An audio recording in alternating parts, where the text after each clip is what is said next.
Anyone who grew up in the arcades during the 90s will know the excitement of hearing this booming across the room as you walk in. Teenage Mutant Ninja Turtles, Teenage Mutant Ninja Turtles, Teenage Mutant Ninja Turtles, heroes in the hot shell. Well, not exactly this. This is the still very reminiscent intro to the new Teenage Mutant Ninja Turtles game, Shredder's Revenge.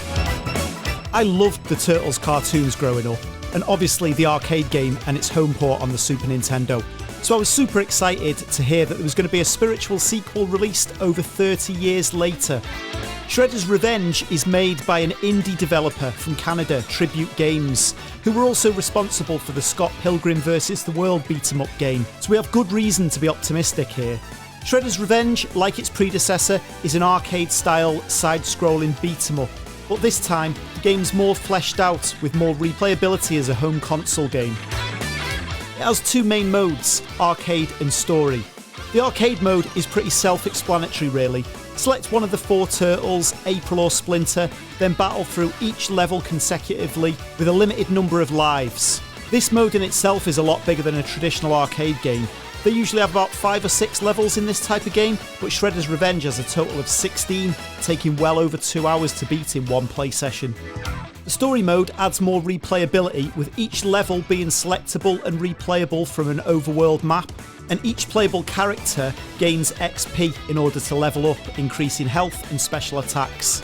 There's also a bunch of collectibles hidden throughout the stages required to complete various side quests. This mode gives you a great reason to spend a significant amount of time with each character in the game to learn their strengths and weaknesses, which I'm sure I wouldn't have done otherwise. The gameplay itself is very similar to the original arcade, but again expanded upon. Instead of just jump and attack buttons, there's now a dash, special attack and even a taunt button to build your special meter. It's definitely not the deepest combat system, but it feels super polished and very satisfying to play. Again, like the original, the game becomes the most fun when playing with friends. The attraction of the original arcade was the 4-player simultaneous co-op, which was pretty rare in games at the time. Shredder's Revenge offers up to 6 players now, locally and online. I've heard some mixed reports about the netcode, but I've been playing regularly with my friends from the UK across Europe, and I've had no problems with it at all. The developer opted to keep the pixel art style for this game, and did an amazing job of it. At first I was a little surprised by how small the sprites were, but I guess if you're going to have 6 players on screen at once plus enemies, this makes sense, and it really does have a cool style to it. The soundtrack's great too, primarily being composed by T-Lopes, who's worked on a bunch of retro-influenced indie games, and he really captured the energy of the 80s cartoon music in my opinion. There are also some interesting cameos on the soundtrack, such as Ghostface Killer and Raekwon from Wu-Tang Clan featured on one track, and Mike Patton from Faith No More re-singing the original cartoon theme tune. I don't know why, but this brings a smile to my face, seeing that such big credible artists wanted to be involved in this project, like it's not just me trying to relive my childhood here. There are a few things in the game that I'm not a fan of, such as the 20-step tutorial when you first start the game. I'm never a fan of dedicated tutorials at the best of times. I much prefer the game to be designed in a way that teaches you as you play, and this one did go on too long for my tastes, when I just wanted to get into the game, especially as it's not the most complex game to play anyway. Also, the arcade mode did feel a bit of a slog to play through in one sitting, as it's so long.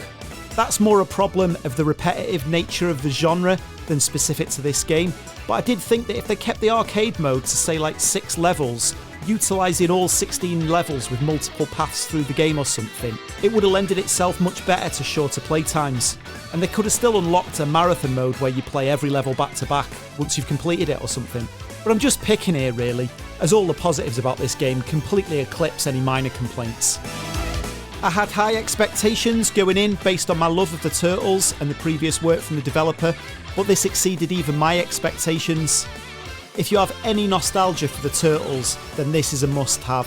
There's so much attention to detail, with cameos from the series popping up throughout the game and some deep cuts for the boss battles. And likewise, if you're just a fan of the genre, the gameplay makes the game worth picking up regardless of the franchise. This definitely is one of the most enjoyable games that I've played so far this year. Hope you enjoyed this review and found it helpful. If so, as always, please drop me a like on the video and subscribe to the channel if you'd like to keep up to date with new videos, and let me know in the comments who was your favourite turtle back in the day.